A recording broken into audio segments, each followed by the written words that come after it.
Hello student, मैं doctor Nasreen Bano.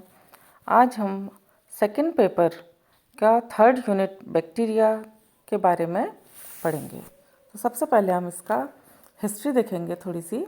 तो ऐसे जीव जो अत्यंत सूक्ष्म आकार के होते हैं, जिनको कि हम नेकेड या नग्न आँखों से नहीं देख सकते, उन्हें माइक्रो ऑर्गेनिज्म, माइक्रोब्स या सूक्ष्म जीव कहते हैं। और इनका जो अध्ययन है वो केवल माइक्रोस्कोप के द्वारा ही संभव होता है, क्योंकि इनका आकार जो होता है वो बहुत छोटा होता है। तो इन सूक्ष्मदर्शी जो जीव जो होते हैं, इनका अध्ययन माइक्रोबायोलॉजी या सूक्ष्म जीव विज्ञान कहलाता है। हमारे चारों ओर उपस्थित वातावरण में असंख्य ऐसे सूक्ष्म जीव पाए जाते हैं जो हमारे दैनिक जीवन को डायरेक्टली या इनडायरेक्टली प्रभावित करते हैं, और प्रचलित भाषा में इन्हें जीवाणु या बैक्टीरिया कहते हैं।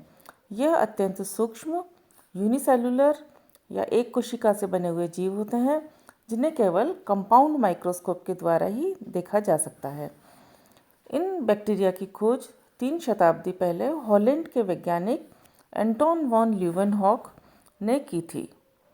इन्होंने एक जो वर्षा के एक बूंद पानी के अंदर इन सूक्ष्मदर्शी जीवों को देखा था, जो कि इन्होंने इसका नाम जंतुक या एनिमलक्यूल दिया था।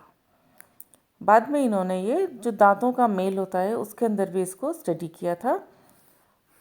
उसके बाद में जो जर्मन जीव वैज्ञानिक थे हैकल, इन्होंने 1894 के अंदर एक नए जगत प्रोटिस्टा को स्थापित करने का सुझाव दिया था। इस जगत में एक कोशिकीय और जो सूक्ष्मदर्शी जीवों के अतिरिक्त कुछ बहुकोशिकीय जीवों को भी सम्मिलित किया गया था। तो इस आधार पर इन्होंने प्रोटिस्टा को 2 समूह, निम्न प्रोटिस्ट और उच्च प्रोटिस्ट में विभक्त किया था।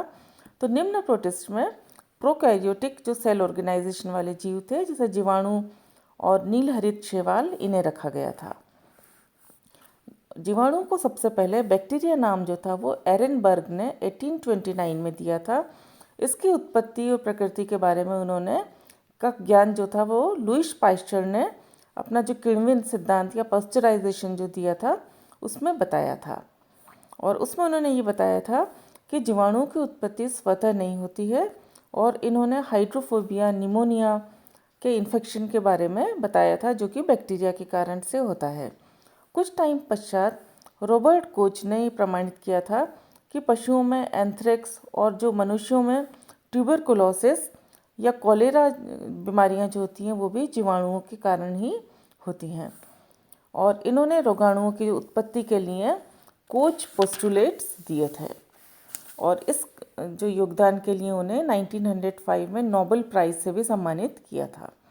जीवाणुओं में पादप रोगों का जो महत्व है, ये सबसे पहले ब्यूरिल ने 1878 में बताया था, और धीरे धीरे इन बैक्टीरिया के अध्ययन का महत्व बढ़ता गया, और विज्ञान की एक नई शाखा बैक्टीरियोलॉजी, या जिसे हम जीवाणु विज्ञान कहते हैं, यह बनाई गई।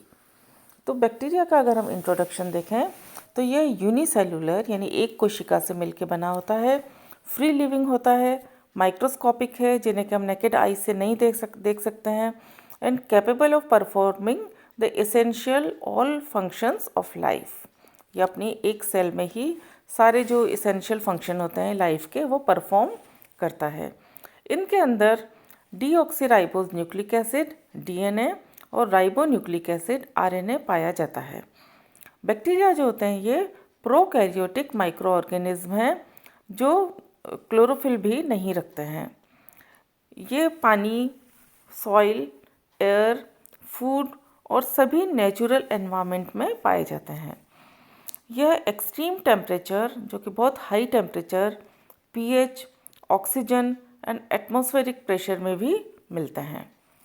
साइज़ इनका जो होता है वो जो बैक्टीरियोलॉजी के अंदर यूनिट ऑफ मेजरमेंट दी गई है वो माइक्रोन दी गई है, जिसको कि माइक्रोमीटर या म्यूएम के नाम से भी जाना जाते हैं। और 1 माइक्रोमीटर जो होता है वो 10⁻6 के बराबर होता है। तो साइज़ जो है इनकी बहुत ही छोटी होती है, बहुत छोटे आकार के होते हैं, तभी इनको हम नेकेड आइज से नहीं देख सकते हैं। एक जो बूंद पानी जो होता है, जल जो होता है, उसके अंदर 5 × 10⁻6 जीवाणु हो सकते हैं, यानी एक बूंद पानी के अंदर इतने जीवाणु पाए जाते हैं। जो स्मॉलेस्ट बैक्टीरिया देखा गया है उसका आकार जो है वो 0.15 म्यू देखा गया है, और लार्जेस्ट जो सल्फर या फिलामेंटस बैक्टीरिया होते हैं उनका आकार जो होता है वो 80 म्यू तक पाया जाता है। उसके बाद में हम देखेंगे इनका शेप, आकार के बारे में। आकार के आधार पर बैक्टीरिया का क्लासिफिकेशन दिया गया है, और इस आधार पर इन्हें कोकाई, बेसिलाई, विब्रियोज, स्पाइरिला, स्पाइरोकीट, एक्टिनोमाइसीट्स और माइकोप्लाज्मा दिया गया है। तो इसमें हम सबसे पहले देखेंगे कोकाई। कोकाई कहते हैं कोकस जीवाणु या गोलाणु को, जो कि गोल आकार के होते हैं। तो कोकाई आर स्मॉल, छोटे होते हैं, स्फेरिकल होते हैं या ओवल हो सकते हैं। और ग्रीक में कोकोस कहते हैं बेरी को, जैसे बैर गोल आकार के होते हैं उसी प्रकार कोकाई जो होते हैं ये गोलाणु होते हैं। और इसका एग्जाम्पल है माइक्रोकोकस। उसके बाद में है बेसिलाई। बेसिलाई के हम कहते हैं दंडाणु, जो कि लंबे आकार के होते हैं, रोड लाइक होते हैं। एग्जाम्पल है इसका बेसिलस या एंथ्रेसिस, बेसिलस एंथ्रेसिस। और यह जो नाम है बेसिलस, यह ग्रीक वर्ड से डिराइव हुआ है, जिसका मतलब होता है स्टिक, छड़ी, छड़ी के आकार के। In some of the bacilli the length of cell में बी इक्वल टू विड्थ, कई बार वो बराबर भी हो सकती है। Such bacilli forms are known as coccobacilli. Example Brucella, जो आपको दिख रहे हैं डायग्राम में, रोड लाइक स्ट्रक्चर। उसके बाद में है थर्ड टाइप विब्रियोज। विब्रियोज जो होते हैं ये कोमा के आकार के होते हैं, जैसे कोमा होता है उस तरह की मुड़ी हुई छड़ के समान होते हैं। और इनके एक सिरे पर कशाभिकाएँ भी हो सकती हैं, और इसकी लंबाई भी 10 म्यूएम और व्यास जो होता है वो 1.5 से लेकर 1.7 म्यूएम तक हो सकता है। इसका एग्जाम्पल विब्रियो कोलाई है। उसके बाद में स्पाइरिला, स्पाइरल आकार के या कुंडलित आकार के या सर्पिल होते हैं, और ये भी लॉन्गर रिजिड रॉड होती हैं, जो कि इसमें कई कर्व और कॉइल्स पाए जाते हैं। ये हेलिकल शेप के होते हैं, रिजिड बॉडी होती है, और इसका एग्जाम्पल जो है वो स्पाइरुलम अंडुलम है या स्पाइरुलम रूपरम है। नेक्स्ट है स्पाइरोकीट। ये सिलेंडर फ्लेक्सस स्पाइरल फॉर्म होती हैं, जिनका कि एग्जाम्पल स्पाइरोकीट है। नेक्स्ट है एक्टिनोमाइसीट्स। ये कैरेक्टरिस्टिक शेप के होते हैं क्योंकि इसमें रिजिड सेल वॉल पाई जाती है। इसका एग्जाम्पल स्ट्रेप्टोमाइसिस है, और इनका जो ब्रांचिंग फिलामेंट बैक्टीरिया के नाम से भी ये जाने जाते हैं। एग्जाम्पल है स्ट्रेप्टोमाइसिन स्पीशीज। नेक्स्ट है माइकोप्लाज्मा। ये इनमें सेल वॉल जो होती है वो नहीं पाई जाती है, इसलिए इनका एक स्टेबल शेप भी नहीं होता है। ये राउंड ओवल बॉडीज़ होती हैं। माइकोप्लाज्मा को हम इस यूनिट में अलग से स्टडी भी करेंगे। उसके बाद में है अरेंजमेंट ऑफ बैक्टीरियल सेल, कि इनके ये वाले आकार होते हैं जो हमने पहले देखे, लेकिन इनका अरेंजमेंट के आधार पर भी इनको वापस कुछ ग्रुप्स में बांटा गया है। जैसे कि cocci appears as several characteristic arrangement और ग्रुपिंग, और इस आधार पर इन्हें डिप्लोकोकाई, स्ट्रेप्टोकोकाई, टेट्राकोकाई, स्टेफाइलोकोकाई और सर्सिनी नाम दिया है। सबसे पहले अब इसमें आ जाएगा डिप्लोकोकाई। डिप्लो जैसा कि नाम से दिख रहा है कि जब ये दो के समूह में होते हैं तो ये डिप्लोकोकाई कहलाते हैं, जैसा कि हमें डायग्राम में दिख रहा है। और इसका एग्जाम्पल है डिप्लोकोकस निमोनी, दो के समूह में ये पाए जाते हैं। नेक्स्ट है स्ट्रेप्टोकोकाई। तो कोकस बीजाणुओं की लंबी श्रृंखला स्ट्रेप्टोकोकस कहलाती है, क्योंकि ये आप देख रहे हैं कि जो गोलाणु हैं ये आपस में जुड़कर एक लंबी चेन, ये श्रृंखला बना देते हैं। और इसका उदाहरण है स्ट्रेप्टोकोकस लैक्टिस। नेक्स्ट है टेट्राकोकाई। टेट्रा नाम जो है वो है 4। तो ये कोकस जो जीवाणु हैं ये 4 के समूह में पाए जाते हैं, और इनका उदाहरण जो है नाइजीरिया। नेक्स्ट है स्टेफाइलोकोकाई। ये कोकस जीवाणुओं का गुच्छे के रूप में मिलते हैं, बंच के रूप में, गुच्छे के रूप में मिलते हैं। जैसे कि अंगूर का गुच्छा होता है, उस तरह से इनका एक गुच्छा पाया जाता है जो कि स्टेफाइलोकोकस कहलाते हैं। और इनका एग्जाम्पल जो है स्टेफाइलोकोकस एल्बस है। इसमें लास्ट जो है वो है सर्सिनी। जब ये गोलाकार जीवाणु जो होते हैं ये 3 डायमेंशनल हो जाते हैं, 3 तलों में नियमित रूप से विभाजित होकर 8 या उससे अधिक भी कोशिकाओं का एक क्यूबॉइडल स्ट्रक्चर, घनाभ स्ट्रक्चर बनाते हैं, तो वह सर्सिनी कहलाता है। और इसका उदाहरण है सर्सिना लूटिया और या सर्सिना वर्टिकुली। अब हम बेसिलस के अंदर अरेंजमेंट देखेंगे। बेसिलस के अंदर भी जो अरेंजमेंट है इसमें वापस से अलग अलग प्रकार का हो सकता है। जैसे अभी हमने गोलाणु में देखा था, उसी तरह से इसके अंदर भी डिप्लोबेसिलाई, स्ट्रेप्टोबेसिलाई या ट्राइकोम्स के रूप में ये मिल सकते हैं। क्योंकि हमने देखा था सबसे पहले तो कि बेसिलस जो थे ये छड़ के आकार के थे, छड़नुमा थे, और ये ज़्यादातर मोटाइल या नॉन मोटाइल हो सकते हैं।